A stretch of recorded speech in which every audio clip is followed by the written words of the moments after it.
नमस्कार दोस्तों, day inspired YouTube channel में आपका स्वागत है। इस कहानी को अंत तक सुनिए क्योंकि यह कहानी आपकी जिंदगी को बदलने वाली है।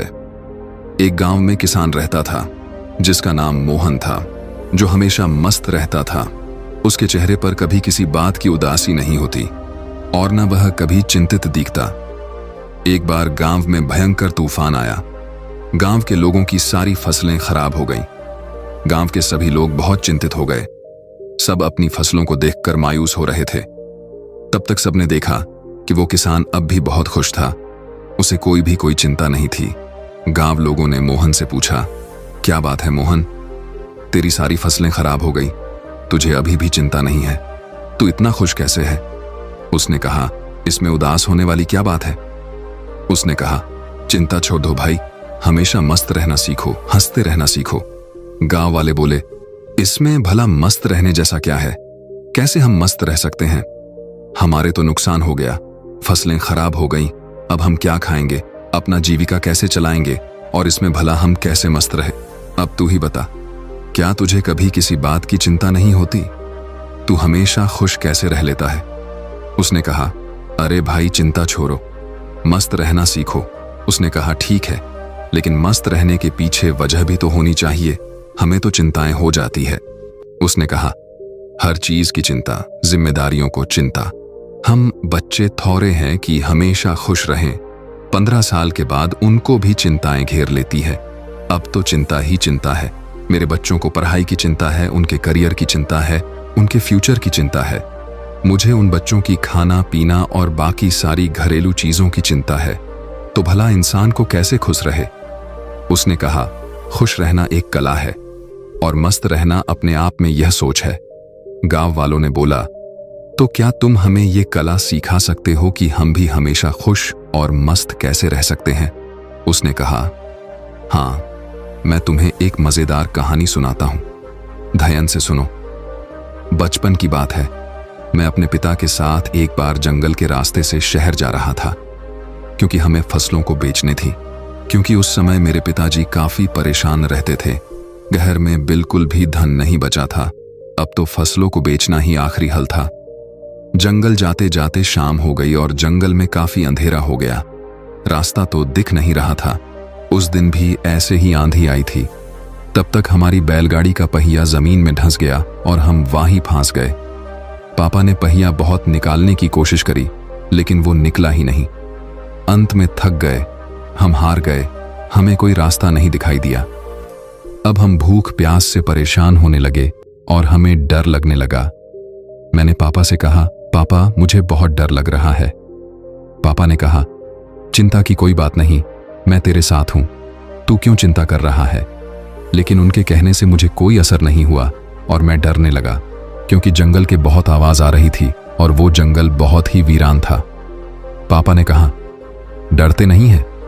काफी प्रयास करने बाद हमने फैसला किया कि आज रात हम यहीं बिताएंगे। सुबह जैसी होती है फिर हम बैलगाड़ी को निकालने की कोशिश करेंगे, फिर देखते हैं क्या कैसे करना है। लेकिन बात सुबह की नहीं थी। बात यह थी कि आखिर अब रात को खाएंगे क्या?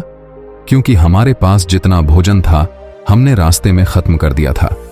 हम दोनों बैठकर कुछ सोच ही रहे थे। तभी एक कुटिया दिखाई दी जिसमें से प्रकाश की रोशनी आ रही थी। पापा ने बोला, तुम यहीं पे रुककर आराम करो, मैं अभी कुछ देखता हूं, शायद कोई मदद के लिए उपाय मिल जाए। पापा फिर चले गए और मैं वहीं पे बैठ के डर के मारे रोने लगा। काफी देर बाद पापा एक महात्मा के साथ आते हुए दिखाई देते हैं। वो महात्मा बड़े ही दिव्य दिख रहे थे। फिर हम तीनों ने मिलकर जोर लगाया और बैलगाड़ी का पहिया उस गड्ढे से बाहर निकाल दिया और हमारी बैलगाड़ी बाहर निकल गई। पापा ने उस महात्मा का धन्यवाद किया और हम लोग आगे चल पड़े। उस महात्मा ने हमें कुछ खाने को भी दिया था। मैंने पापा के हाथ में एक कागज देखा। मैंने पूछा, वो क्या है? लेकिन पापा ने उसके बारे में कुछ भी नहीं बताया। अब हम आगे बढ़ चले। पापा ने बताया नहीं कि महात्मा ने हाथों में क्या दिया था। मैंने उनसे फिर पूछा कि पापा हाथ में क्या है? उन्होंने बोला, कुछ नहीं है, ये तेरे काम की चीज नहीं है। धीरे धीरे काफी समय गुजर गया और हम निकल गए। काफी वक्त गुजर जाने के बाद मैंने पापा से पूछा, पापा, उस पत्र में ऐसा क्या था कि जो आप मुझे बताते नहीं हो? तब पिताजी ने कहा, जब मैं इस दुनिया में नहीं रहूं तो मेरे मरने के बाद तुम उस पर्चे को खोलना, लेकिन एक बात और याद रखना, उस पर लिखी बातों को तुम जीवन भर याद रखना और कभी भी भूलना मत। उसने कहा, ठीक है पापा। अब काफी समय गुजर गया। गांव के लोगों ने मोहन से पूछा, वो सब तो ठीक है, लेकिन हमें चिंता क्यों ना हो? हमें तो चिंता होगी ना, हमारी फसलें खराब हो गई। मोहन ने कहा, क्या तुम फसलों को ठीक कर सकते हो? उसने कहा, नहीं। मोहन ने पूछा, क्या तुम दिन को रात बना सकते हो? उसने कहा, नहीं।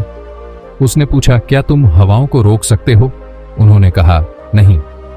उसने फिर पूछा, क्या तुम बारिश करवा सकते हो? सबने कहा, नहीं भाई नहीं, हम कुछ नहीं करवा सकते, हम भगवान नहीं है। तो उसने कहा, जब तुम्हारे हाथ में कुछ है ही नहीं तो तुम भला चिंता करके क्या पाओगे? सारे किसान सोच में पड़ गए कि यार बात तो सही कह रहा है, इसमें भला ज्यादा चिंता करके क्या होगा। तब मोहन ने कहा, जब हमारे हाथ में कुछ है नहीं तो फिर हम चिंता कर क्या करेंगे? इसीलिए मस्त रहना सीखो और मस्त रहने की आदत डालो, तभी तुम्हारे जीवन में खुशियां आएंगी। तब सब किसान ने कहा, लेकिन उस पत्र में ऐसा क्या लिखा था? क्या तुमने पिता के जाने के बाद उसे खोलकर नहीं देखा? उसने कहा, हाँ, पिता के मरने के बाद मैं बहुत अनाथ हो गया था, कुछ भी अच्छा नहीं चल रहा था, मुझे कोई रास्ता नहीं दिख रहा था कि अब मैं क्या करूं, क्योंकि उस टाइम मेरे पास कोई रोजगार नहीं था और मुझे ये खेती काम इतने अच्छे से आता नहीं था। तभी मेरे दिमाग में आया कि उस पत्र को मैं खोलकर देखूं कि इसमें ऐसा क्या लिखा है। फिर मैंने जब उस पत्र खोला तो मेरी आंखें खुली की खुली रह गईं।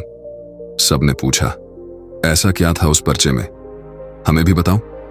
किसान ने कहा, उस पत्र में लिखा था कि ये वक्त भी गुजर जाएगा। मुझे इसका मतलब समझ में नहीं आया और उसका मतलब जानने के लिए मैं उस महात्मा के पास गया तो महात्मा ने बताया, ये समय भी गुजर जाएगा। मैंने कहा, ये तो ठीक है, आप तो वही बता रहे हैं जो इस पर्चे पर लिखा है, लेकिन इसका मतलब क्या है? महात्मा ने फिर कहा, यह समय गुजर जाएगा। अब मुझे गुस्सा आया, मैंने फिर से पूछा है, ये क्या मजाक है? मैं इसका मतलब पूछ रहा हूं और आप इस पर लिखी बातों को बार बार मुझे सुना रहे हैं। तब महात्मा ने कहा, तुम अभी परेशान हो, उदास हो, तुम्हें नहीं पता कि यह वक्त है और वक्त गुजर जाता है। ये हालात ऐसे ही नहीं रहेंगे, कुछ समय बाद सब ठीक हो जाएगा, सब कुछ बदल जाएगा और ये परेशानियों के बादल छंट जाएंगे। इसीलिए इस बातों को याद रखो, ये वक्त गुजर जाएगा, वक्त कभी नहीं रुकता, अच्छा बुरा जैसा भी हो वक्त गुजर जाता है। तुमको चिंता करने की कोई आवश्यकता नहीं है, तुम बस खुद को देखो, अपने हाथ को देखो और बस मेहनत करते रहो। धीरे धीरे वक्त जैसा भी हो, समय बदल जाता है। गौर से देखो, तुम्हारे हाथ में कुछ भी नहीं, तुम बेमतलब में फालतू की चिंताएं कर रहे हो, फालतू की मुश्किलों को और बड़ा बना रहे हो जो किसी भी तरह से हल नहीं होने वाली। वक्त अपने आप गुजर जाता है, इसीलिए जो तुम्हारे हाथ में है ही नहीं उससे भला चिंता करके क्या मिलने वाला है। इंसान को चाहिए कि वो सब्र रखें हर वक्त में, हर परिस्थिति में, क्योंकि जिसके पास सब्र नहीं वो कभी भी चैन से जीवन जी ही नहीं सकता। चैन से जीवन जीने के लिए इंसान के अंदर सब्र का होना जरूरी है और सब्र तभी आता है जब इंसान इस बात को याद रखेगा कि वक्त गुजर जाएगा। तब से मेरी जिंदगी बदल गई और मैं इस बातों को जीवन भर के लिए याद करके रख लिया। अब जो कुछ भी होता है मैं चिंता नहीं करता, बस मेहनत करता रहता हूं, कोशिश करता हूं चीजों को ठीक कर सको। लेकिन जो मेरे हाथ में है ही नहीं मैं उसको चिंता करके भला क्या करूं। इसीलिए मैं अब मस्त रहता हूं और लोगों से यही कहता हूं कि मस्त रहो, ज्यादा चिंता मत करो और ज्यादा सोचो मत। जीवन चल रहा है, जीवन गुजर रहा है और जीवन गुजर जाएगा। बाकी अगर ये कहानी आपको अच्छी लगी हो तो इस वीडियो को लाइक करें और ऐसी और कहानी सुनने के लिए डे इंस्पायर्ड यूट्यूब चैनल को सब्सक्राइब करें। तब तक मिलते हैं हम आपसे ऐसी ही एक और प्रेरणादायक कहानी के साथ अगले दिन। धन्यवाद।